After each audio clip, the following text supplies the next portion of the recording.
আসসালামু আলাইকুম এভরিওয়ান। ছায়ার বিচারক গল্পের 5 নম্বর পার্ট। তো চলো বেশি কথা না কইয়া গল্প শুরু করা যাক। পার্কে বসে দুইজন গল্প করছে। নুসরাত বলল, এই রফিক, তোমার কি হয়েছে? যখন থেকে এসেছি তখন থেকে দেখছি মন খারাপ। কি হলো আমাকে একটু বলো। রফিক বলল, তেমন কিছু না, এমনি মন খারাপ। নুসরাত বলল, ও এমনি মন খারাপ, আমাকে বলবে কেন? আমি কে? আচ্ছা থাকো তুমি, আমি গেলাম। মন খারাপ যখন একা বসে থাকো। এটা বলে নুসরাত উঠতে গেলে রফিক নুসরাতের হাত ধরে বসিয়ে দিয়ে তার কোলে মাথা রেখে বলল, আরে আরে, তুমি চলে গেলে তো আরো বেশি মন খারাপ হবে। আর রাগ করতে হবে না, বলছি কেন মন খারাপ। নুসরাত বলল, বলো।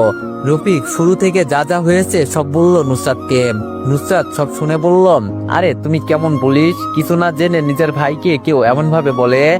আর তুমি একটা কথা জানলে অবাক হবে। রফিক বলল, কি? নুসরাত বলল, তোমার ভাই আমার কলেজে পড়ে। আর তোমার আর আমার এক হওয়ার পিছনে তোমার ভাইয়ের হাত আছে। তোমার ভাই আমাকে আর আমার বাবাকে সুন্দরভাবে বুঝিয়ে বলছে, যে কারণে আব্বু রাজি হয়েছে। আর তুমি নাকি ভাবতেও অবাক লাগে, নিজের ভাইকে কেউ এইসব কথা বলে। রফিক বলল, আমি আমার ভুল বুঝতে পারছি, এখন তার কাছে ক্ষমা চাইতেছি, কিন্তু সে তো আমার সাথে কথা বলে না। নুসরাত বলল, চিন্তা করিও না, আমার জন্য যখন সব হয়েছে আমি ঠিক করে দিব। রফিক বলল, তাড়াতাড়ি করিও, আমার ভাইয়ের সাথে ঝগড়া না করলে পেটের ভাত হজম হয় না। এই কথা বলে তারা হাসাহাসি করতে লাগলো। নুসরাত বলল, আচ্ছা আমি এখন আসি, ক্লাসের সময় হয়ে এসেছে। রফিক বলল, ওকে, আমি পৌঁছে দিই। তারপর নুসরাত গাড়িতে উঠতে রফিকটাকে কলেজে নামিয়ে দিয়ে থানায় চলে গেল। নিজাম চৌধুরী বলল, হ্যালো ভাই, কি মনে করে ফোন দিলেন? এই টাইগার, ফোন দিতে কি কিছু মনে করা লাগে? টাইগারের রাগী গলায় কথা শুনে নিজাম চৌধুরীর কপাল বেয়ে ঘাম পড়তে লাগলো। নিজাম চৌধুরী বলল, না মানে ভাই। টাইগার বলল, হয়েছে, আর মানে মানে করতে হবে না। তোরা দেশে বসে বসে শুধু মানে মানে করতে পারবি, আর কিছু না। আমার এত বড় একজন লোক মারা গিয়েছে, আর তোরা ওখানে বসে বসে মানে মানে করছিস। নিজাম চৌধুরী বলল, ভাই আমরা কি করব? তারেককে পুলিশ মেরেছে, আর পরিস্থিতি এমন যে পুরো প্রশাসন আমাদের উপর নজর রাখছে, কারণ আমাদের কিছু অপকর্মের প্রমাণ তাদের কাছে আছে। এখন কিছু করতে গেলে সমস্যা হবে, কিন্তু আমি লোক লাগিয়ে রাখছি কে কে তারেককে মারছে জানতে। টাইগার বলল, থাক, তোকে আর কিছু করতে হবে না, যা করার আমি করছি। শুধু কালকের মধ্যে 2 গাড়ি মাল যাবে, ওগুলো ঠিকঠাক দেখে তোদের কাছে রাখবি।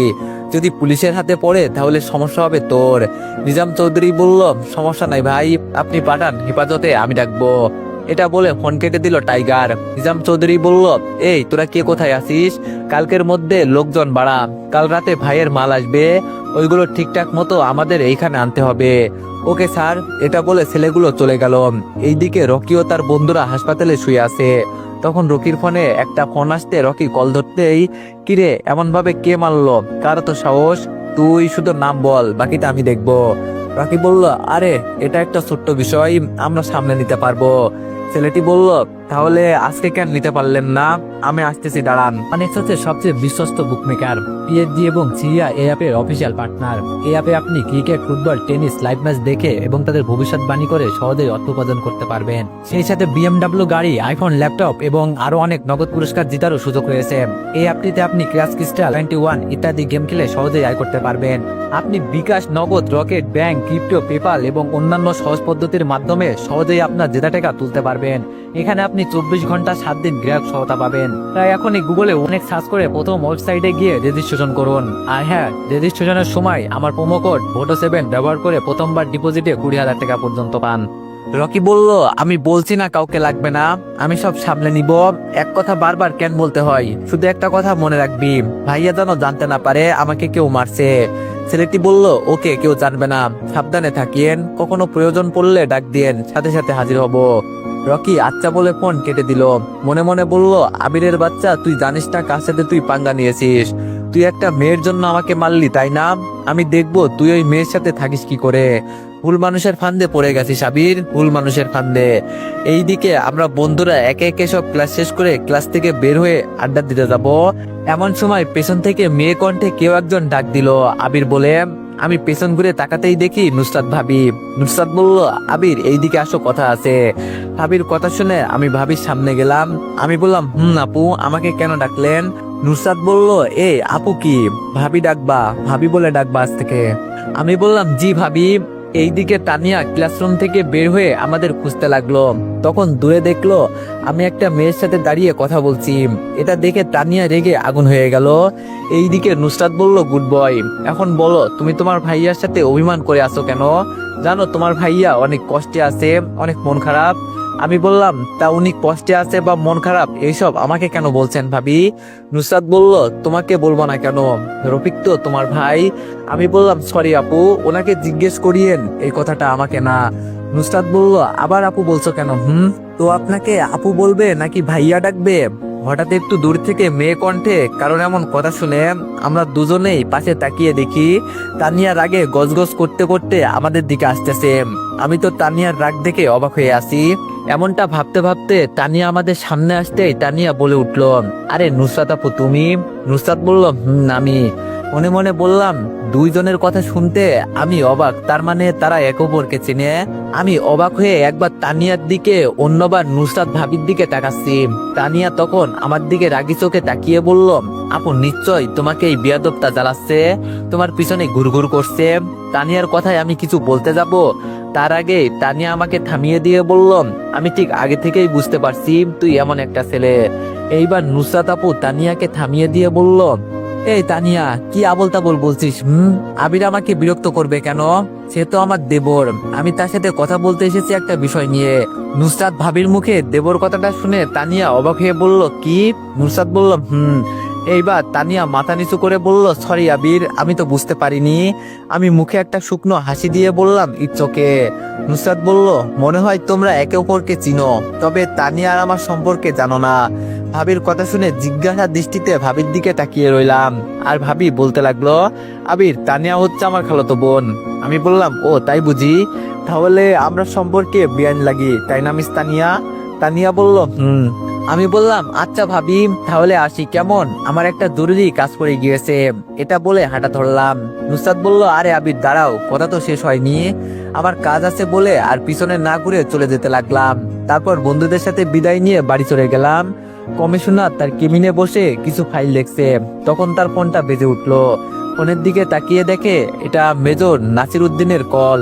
তাই সে দেরি না করে ফোন রিসিভ করে বলল, আসসালামু আলাইকুম স্যার।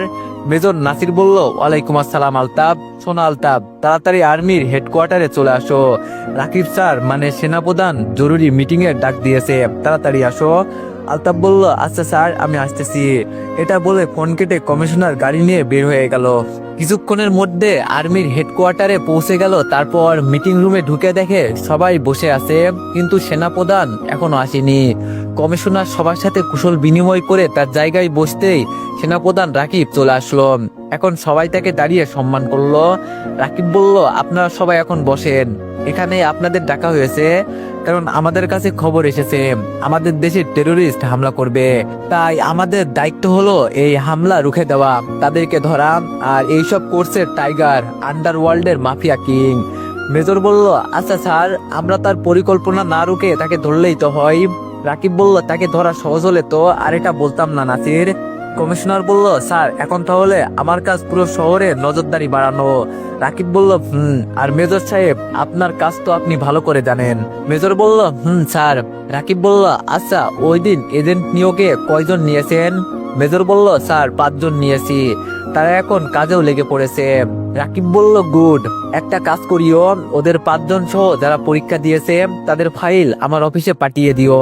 আর হ্যাঁ, সবাই মন দিয়ে কাজ করো, অবৈধভাবে যেন কোনো গাড়ি দেশে প্রবেশ করতে না পারে। আর কাউকে সন্দেহ হলে সাথে সাথে অ্যারেস্ট করে নিবে। এটা বলে মিটিং শেষ করে দিল। একটা যুবক কালো হুডি, মুখে মাস্ক পরে অন্ধকার একটা রুমে বসে আছে।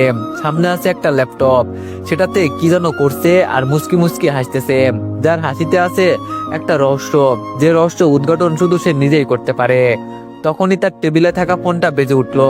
সে কিছু না দেখে ফোন রিসিভ করে বলল, হ্যালো। ওপাশ থেকে একজন বলে উঠলো, ভাই, মাল সামনে আছে, তুলে নিয়ে আসবো নাকি? ছেলেটি বলল, না, আমি তোদের বলছি ওদের উপর নজর রাখতে, আর তোরা রাখবি। আর কয়েকদিন যাক, তারপর থেকে আমি আমার খেলা শুরু করব, বুঝলি? শুধু নজর রাখ। ওকে ভাই। এটা বলে ফোন কাটতে আরেকটা নাম্বার থেকে ফোন আসলো। ফোনের দিকে তাকিয়ে দেখে অচেনা নাম্বার। কিছু একটা মনে করে ফোনটা ধরতেই ওপাশ থেকে বলতে লাগলো, দেখ, তুই বাজারে নতুন আইছিস, বেশি উড়বি না, তা না হলে ডানা ভেঙে যাবে। ছেলেটি হেসে হেসে বলল, ভয়ের রাজ্যের রাজা, নতুন তবে পুরাতনের চেয়েও ভয়ঙ্কর। এক ইশারায় হয়ে যাবে সব তছনছ। এখন কথা না ঘুরিয়ে মূল কথা বল। লোকটি বলল, দেখ, তোকে আমি চিনি, তুই আমাকে চিনিস না, কিন্তু তোর স্বপ্ন রাজা হওয়া আর আমার মহারাজা যদিও আছি, তারপর আমার কথাই চলে না। আমি চাই আমার কথাই চলুক সবকিছু। তাই বলছি, আমরা যদি এক হয়ে কাজ করি তাহলে কেমন হয়? ছেলেটি একটু হেসে বলল, যেখানে তোর উদ্দেশ্য ভুল সেখানে আমি তোর সাথে কাজ করব নেভার। ভালো থেকো, সামনের দিনের জন্য শুভকামনা, মিস্টার টাইগার। ও সরি, গর্তে লুকিয়ে থাকা বিড়াল রূপে টাইগার। আর হ্যাঁ, তুমি যেই পরিকল্পনা করছো না, সেটা চুল পরিমাণ বাস্তবে হবে না। টাইগার হেসে বলল, সেটা সময় বলে দিবে। গুড বাই মিস্টার ভিলেন, জলদি দেখা হবে আমাদের। এটা বলে ফোনটা কেটে দিল। এইদিকে ছেলেটি আস্তে আস্তে বলতে লাগলো, আগুনে ঘি আর গরম তেলে পানি ঢালতে আমার খুব পছন্দ। রাতে বই নিয়ে পড়তেছিলাম, এমন সময় ফোনটা বেজে উঠলো। চার্জ থেকে ফোন নিয়ে ফোনের দিকে তাকাতেই দেখি চোখ দুইটা ছানাপড়া হয়ে গেল। আমি মনে হয় স্বপ্ন দেখছি, তা না হলে কেমনে কি। আচ্ছা, হাতে একটা চিমটি দিয়ে দেখি। এটা বলে হাতে একটা চিমটি দিলাম। সত্যি এটা স্বপ্ন না। তানিয়া আমাকে কল দিয়েছে। এইসব ভাবতে ভাবতে ফোন কেটে গিয়ে আবার ফোন বাজতে লাগলো। এইবার তাড়াতাড়ি করে ফোন রিসিভ করতেই তানিয়া বলে উঠলো, ওই ফোন ধরতে এত সময় লাগে কেন? আমি বললাম, বাবারে কি রাগ। তানিয়া বলল, তোর রাগ থাকবে না? ফোন ধরতে লেট হলো কেন? কার সাথে টাঙ্কি মারছিলি? আমি বললাম, টাঙ্কি তো জীবনে একজনের সাথে মারছিলাম, সেটা হলো তুমি, কিন্তু তুমি তো পাত্তা দাও না। তা আজ কি মনে করে ফোন দিলেন মিস রাগওয়ালি? তানিয়া বলল, কেন, আমি ফোন দিতে পারি না? আমি বললাম, না পারেন, তবে আমার মতো বকাটে লুচ্চাকে আপনার মতো ভদ্র ইনোসেন্ট রাগওয়ালি ফোন দিবে কেমন জানো বিশ্বাস হচ্ছে না। তানিয়া একটু হেসে বলল, তুই আমার প্রশংসা করলি নাকি খুশা দিয়ে কথা বললি? আমি বললাম, খুশা দিয়ে আপন মানুষকে কথা বলে বুঝালে ভাবওয়ালি। তানিয়া বলল, আচ্ছা তুই এত কথা পেঁচাস কেমনে? আমি বললাম, সুন্দরী মেয়ের সাথে কথা বললে এমনিতেই কথা ঘুরানো যায়। তানিয়া বলল, হয়েছে মিস্টার, আর ফ্ল্যাটিং করতে হবে না। আমি বললাম, কেন মিস, পটে গিয়েছেন নাকি? তানিয়া বলল, কেন, না পড়লে কি করবে? আমি বললাম, তেমন কিছু না, সামনে ভাইয়ার বিয়ে, ভাবছি সেখানে অনেক সুন্দরী সুন্দরী আপু আসবে, সেখান থেকে একটা পটিয়ে নিব, ভালো হবে না? তানিয়া বলল, অন্য মেয়ের দিকে তাকালে তোর চোখ তুলে নিব। আমি বললাম, তাহলে তোমারই সমস্যা। তানিয়া বলল, হলে হোক, অন্ধ হলেও মেনে নিব, তারপরও অন্য মেয়ের দিকে তাকালে মানব না। এটা বলে তানিয়া জিব্বায় কামড় দিল। ইস, আমি কি বলে দিলাম। ফাজিলটা এমন ভাবে কথা বের করে বুঝতে পারি না। আমি তানিয়ার এমন কথা শুনে খুশিতে নাচতে মন চাইছে। আমি বললাম, কি কি বললেন মিস ভাওয়ালি? তানিয়া বলল, কই কি বললাম, আচ্ছা রাখি। এটা বলে তানিয়া ফোন কেটে লজ্জায় ফোন একপাশে রেখে বালিশে মুখ লুকিয়ে নিল। এইদিকে আমি তো মহা খুশি, কারণ তানিয়াও আমাকে আস্তে আস্তে পছন্দ করতে শুরু করছে। এইসব ভাবছি, তখন আম্মু খাবার খেতে ডাকলো, তাই দেরি না করে খাবার খেতে গেলাম। নিচে গিয়ে খাবার টেবিলে বসে চুপচাপ খাবার খেতে লাগলাম। তখনই আব্বু বলে উঠলো, আবির, তোর কি হয়েছে, আমাদের একটু বলতো। আমি বললাম, আমার কি হবে? আব্বু বলল, না মানে কেমন যেন হয়ে গেছিস তাই বললাম। আমি বললাম, আরে না, আমার কিছু হয়নি। আব্বু বলল, তাহলে ভালো। আচ্ছা শোন, সামনের 25 তারিখ তোর ভাইয়ার বিয়ে, মানে আর মাত্র 10 দিন আছে। আমি বললাম, জানি। আব্বু বলল, আর সবকিছু তোকে করতে হবে। আমি বললাম, আমি জানি আব্বু, তোমরা চিন্তা করিও না, আমি নিজে সবটা দিয়ে চেষ্টা করব। এইদিকে আমার এমন কথা শুনে ভাইয়া মনে মনে বলতে লাগলো, মনে হয় নুসরাত আবিরকে মানিয়েছে, তা না হলে এমন কথা বলতো না। এইদিকে আমি খাওয়া দাওয়া শেষ করে রুমে গিয়ে বিছানায় শুয়ে ফোন টিপতেছি, তখন অচেনা নাম্বার থেকে কল আসলো। আমি কিছু মনে না করে ফোন রিসিভ করতেই মেয়ে কণ্ঠে কেউ বলে উঠলো, কি করছো আবির? আমি বললাম, কিছু না, বাট আপনি কে? আপনাকে তো চিনলাম না। মেয়েটি বলল, আমি কে সেটার সময় বলে দিবে, তবে আমি তোমার অতি কাছের মানুষ। আমি বললাম, কাছের মানুষ সেটা বুঝলাম, কিন্তু কে সেটা বলেন তো। মেয়েটি বলল, ওই যে বললাম না, সময় হোক জানতে পারবা। এখন বলো, খাবার খেয়েছো? আমি বললাম, খেয়েছি। মেয়েটি বলল, গুড, তুমি যখন খেয়েছো এখন আমিও খেতে যাব। গুড বাই, কাল কথা হবে। আর হ্যাঁ, তানিয়ার থেকে একটু দূরে দূরে থেকো, কেমন? সেটা তোমার জন্য ভালো হবে। এটা বলে আমাকে কিছু বলার সুযোগ না দিয়ে ফোন কেটে দিল। আর আমি ভাবতে লাগলাম, আজব কে এই মেয়ে, সে আমাকে চিনে কিভাবে, আর তানিয়া থেকে কেন দূরে থাকতে বলছে? দূর, কিছুই মাথায় ঢুকছে না। আমি আর কিছু ভাবতে পারছি না, মাথাটা ধরে আছে, তাই পাখাটা চালু করে দিয়ে ঘুমিয়ে পড়লাম। সকালবেলায় ঘুম থেকে উঠে ফ্রেশ হয়ে নাস্তা করে চলে গেলাম কলেজে। কলেজে গিয়ে বন্ধুরা সবাই মিলে আড্ডা দিচ্ছে। এমন সময় পিছন থেকে মেয়ে কণ্ঠে কেউ একজন বলে উঠল, হাই গাইস, কি করছো সবাই?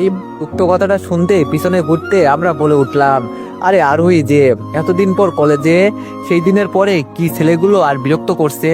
আরোহী বলল, আরে না, কি যে বলো না, তারা তার বিরক্ত করবে কি করে, আমি তো নানির বাড়ি ছিলাম। রাফি বলল, ও। আরোহী বলল, আচ্ছা আমি কি তোমাদের সাথে বসতে পারি? রাফি বলল, হ্যাঁ কেন নয়, অবশ্যই বসো। এই বলতে আরোহী আমাদের সাথে বসে পড়লো। এখন বলি, আমরা কোন ছেলেদের কথা বলছি?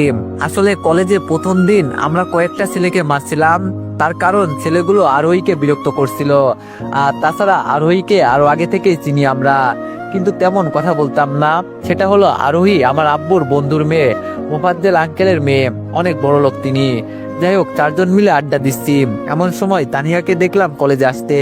তাই আমি দাঁড়িয়ে বললাম, দোস্ত তোরা থাক, আমি গেলাম। এটা বলে এক দৌড়ে গেলাম তানিয়ার কাছে। হাই তানু, কেমন আছো? তানিয়া বলল, তোর মতো বাদর পিছনে ঘুরলে কেমন আর থাকা যায় বলতো? আমি বললাম, অনেক ভালো থাকা যায় বাদরের বউ। তানিয়া বলল, ওই ওই কুত্তা, তুই আমাকে বাদরের বউ বললি কেন? আমি বললাম, কেন, আমি যদি বাদর হই তাহলে আমার বউ কি হবে? তানিয়া বলল, বাদরের বউ। আমি বললাম, তাহলে আমি যদি তোমাকে বিয়ে করি তাহলে তুমি কি হবে? তানিয়া বলল, বাদরের বউ। ওই কুত্তা, বিলাই, হনুমান, খরগোশ, কি বললি তুই? আমি বললাম, আমি কিছু বলিনি, তুমি বলছো। তানিয়া বলল, ধর, তোর সাথে কথা বলে পারবো না, সর আমার সামনে থেকে। আমি বললাম, আচ্ছা তুমি আমার সাথে এমন করো কেন? এতবার ভালোবাসি বলি তারপরও কেন? তানিয়া বলল, তোকে ভালোবাসি না তাই এমন করি। আমি বললাম, আচ্ছা ভালোবাসো আর না বাসো ঠিক আছে, বন্ধু হতে সমস্যা কি? আমার এমন কথা শুনে তানিয়া কি যেন ভেবে বলল, আজ একটা মনের মতো কথা বলছিস। আমি খুশি মনে বললাম, তাহলে আজ থেকে আমরা বন্ধু। তানিয়া বলল, বন্ধু। আমি বললাম, তাহলে তুই করে বলবা, ওকে? তানিয়া বলল, ওকে। এখন তাহলে ক্লাসে চল। আমি বললাম, চল। তারপর দুইজন ক্লাসের দিকে হাঁটা ধরলাম, আর আমি মনে মনে বলতে লাগলাম, আরে আমার তানু পাখি, সবে তো একটু কাছে আনছি, কয়েকদিন যাক, ডাইরেক্ট বুকে টেনে নিব, কারণ বান্ধবী মানে অর্ধেক বউ। এইসব বলতে বলতে ক্লাসে চলে গেলাম। আর এইদিকে আরোহী নাইমকে জিজ্ঞেস করছে, নাইম, আবির যে একটা মেয়ের সাথে কথা বলছিল, সে কে? নাইম বলল, আরে তুমি তো জানো না, আবির মেয়েটাকে ভালোবাসে, মেয়েটার নাম তানিয়া। আরোহী বলল, ও আচ্ছা, চলো ক্লাসে যাই, সময় হয়ে গেল। এই কথা বলতে তারা তিনজন ক্লাসে চলে গেল। তারপর সবাই এক এক করে সব ক্লাস শেষ করে ক্লাস থেকে বের হয়ে আড্ডার জায়গায় গিয়ে আড্ডা দিতে লাগলাম। এইদিকে তানিয়া রিমি হাঁটতেছে। তখন রিমি বলল, আচ্ছা দোস্ত, আমার একটা কথা মাথায় ঢুকছে না। তানিয়া বলল, কি? রিমি বলল, দোস্ত, আমার যতটুকু মনে হয় তুই আবির ভাইকে পছন্দ করছিস, কিন্তু সে ভালোবাসি বললে ইগনোর করিস কেন? রিমির প্রশ্ন শুনে তানিয়া একটা মুচকে হাসি দিয়ে বলল, দোস্ত তুই কথাটা ঠিক বলছিস, আমি চাইলেই আবিরকে একসেপ্ট করতে পারি, বাট করছি না, তার কারণ। রিমি বলল, তার কারণ কি? তানিয়া বলল, তার কারণ হলো, হতে পারে সে আমার সাথে আবেগের বশে ভালোবাসি বলছে। এমনটা হলে আমি যদি ওর সাথে রিলেশনে যাই, তখন কিছুদিন পরেই তার আবেগ কেটে গেলে আমাকে বিরক্ত মনে হবে। আর তাছাড়া আমি আমার শখের পুরুষকে নিজের করে আগলে রাখতে চাই। আর এমনটা করতে গিয়ে যদি আমার উপর বিরক্ত হয়, তাহলে দিন শেষে কষ্টটা আমি পাবো, কারণ আবেগটা ছিল তার। রিমি বলল, বাপ রে বাপ, এত ভাবনা! তোর মতো যদি কেউ এমন ভাবতো, তাহলে হাজার হাজার ছেলে মেয়ে পিড়িতে ছেঁকা খেয়ে দেবদাস হতো না। তবে আমার মনে হয় আমি সত্যিই ভালোবাসে তোকে। তানিয়া বলল, দেখা যাক, বন্ধু হয়ে আগলে রাখতে পারি কিনা। রিমি বলল, দেখবো। এইসব বলে তারা হাঁটতে লাগলো। এইদিকে আমরা কিছুক্ষণ আড্ডা দিয়ে যে যার বাসায় চলে গেলাম। টাইগার বলল, নিজাম, গাড়িগুলো ঠিকঠাক পৌঁছে গিয়েছে? নিজাম চৌধুরী বলল, সব ঠিকঠাক আছে, আর কোনো ঝামেলা হয়নি, দেখতে হবে না কাজ কাকে দিয়েছেন। টাইগার বলল, এত গর্বিত হলে হবে না, প্রতিদিন রাতে 2 টন করে গাড়ি যাবে, সব ঠিকঠাক মতো দেখে রাখবি তোর কাছে। নিজাম বলল, বস চিন্তা করবেন না, রাখবো, কিন্তু ওখানে কি আছে? টাইগার বলল, সেটা আমার লোক গিয়ে খুললে বুঝতে পারবি, এখন শুধু সময়ের অপেক্ষা। নিজাম বলল, ভাই। টাইগার বলল, সব ঠিকঠাক থাকে জানো, এখন রাখি। আর হ্যাঁ, ভুলেও এখন কোনো ঝামেলা করবি না, তারেক আর তোর কোলের খুনের প্রতিশোধ সময় হলে আমি নিব। নিজাম বলল, ওকে বস। এটা বলে টাইগার ফোন কেটে দিল। নিজাম চৌধুরী বলল, রিফাত কই, এইদিকে আইতো। রিফাত হচ্ছে মন্ত্রীর বিশ্বস্ত ছেলা। রিফাত বলল, জি বস বলেন। নিজাম চৌধুরী বলল, দুবাই থেকে 50টা অর্ডার আসছে, একটার দাম 1 কোটি, আজকের মধ্যে পাঠাতে হবে। রিফাত বলল, বস হঠাৎ করে এই ব্যবসা?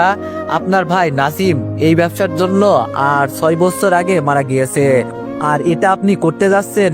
নিজাম চৌধুরী একটু হেসে বলল, ওটা আমার ভাই ছিল, কিন্তু আমি না, বুঝলি? আমাকে মারতে হলে ওই পুলিশদের 10 বার জন্ম নিতে হবে, তাছাড়া এমন ভাবে কাজ করবি কেউ যেন বুঝতে না পারে। রিফাত বলল, তাই তো বলি, গোডাউনে হঠাৎ এতগুলো আসলো কি করে? নিজাম বলল, আমার ভাই কেমন আছে আর ওকে কে মারছে এটা জানতে পারছিস? রিফাত বলল, বস আপনার ভাই বলছে ছোট বিষয়, সে সামলে নিবে, কিন্তু সেটা আপনি জানলেন কিভাবে? রিফাতের কথা শুনে নিজাম চৌধুরী একটা মুচকি হাসি দিয়ে চলে গেল। রিফাত মনে মনে ভাবতে লাগলো, এই মন্ত্রী মুচকি হাসি দিয়েছে মানে কিছু একটা হতে চলেছে, অনেক বড় কিছু, যেটার জন্য দেশ বা আমি কেউই প্রস্তুত হব না। এটা বলে রিফাত চলে গেল। রাতে খাবার খেয়ে তানিয়াকে কল দিতে যাব, তার আগেই ফোনটা বেজে উঠলো। তাকিয়ে দেখি কালকে সেই অচেনা নাম্বার। ভেবেছিলাম ধরবো না, কিন্তু কিছু একটা ভেবে রিসিভ করে হ্যালো বলতেই, ওই ওই, ফোন ধরতে এত সময় লাগে কেন? আমি বললাম, আজব, অচেনা নাম্বার, তাই একটু ভাবলাম ধরবো নাকি ধরবো না। মেয়েটি বলল, কিসের অচেনা নাম্বার? কিসের? আমি তোমার কলিজা, বুঝলে? এক্ষুনি নাম্বার কলিজা দিয়ে সেভ করবা, ওকে? আমি বললাম, পুরন চালের ভাত নাই, নতুন চালের আমদানি। ওই চিনি না জানি না আপনার কলিজা হলাম কখন? মেয়েটি বলল, তোমার চিনা লাগবে না, সময় হলে চিনবা। আর তোমাকে বলছিলাম না ওই তানিয়া মেয়ের সাথে মিশবা না, তারপরও কেন মিশলে? আমি বললাম, আমি তানিয়াকে ভালোবাসি, আর তানিয়ার সাথে মিশবো না তো কার সাথে মিশবো? মেয়েটি বলল, কি বললি তুই? আর কিছু বলার সুযোগ না দিয়ে ফোন কেটে ব্লক করে দিলাম। যার জন্য পাগল সে পাত্তা দেয় না, আরেকজন আসছে আগলা পিঠ দেখাইতে। এটা বলে তানিয়াকে ফোন দিতে যাব, তার আগেই তানিয়ার ফোন। আমি আর কিছু না ভেবে ফোন রিসিভ করতেই ওপাশ থেকে বলে উঠলো, ওই কুত্তা, কার সাথে এতক্ষণ কথা বলছিলি যে ফোন বিজি বলছে? আমি বললাম, কই জানো, কেউ না, বন্ধু ছিল। মিথ্যা বললাম, মেয়ের নাম বললে যদি রাগ করে তাই। তানিয়া বলল, ওই আমি তোর কোন কালের জানো লাগি? আমি বললাম, কেন এই কালের?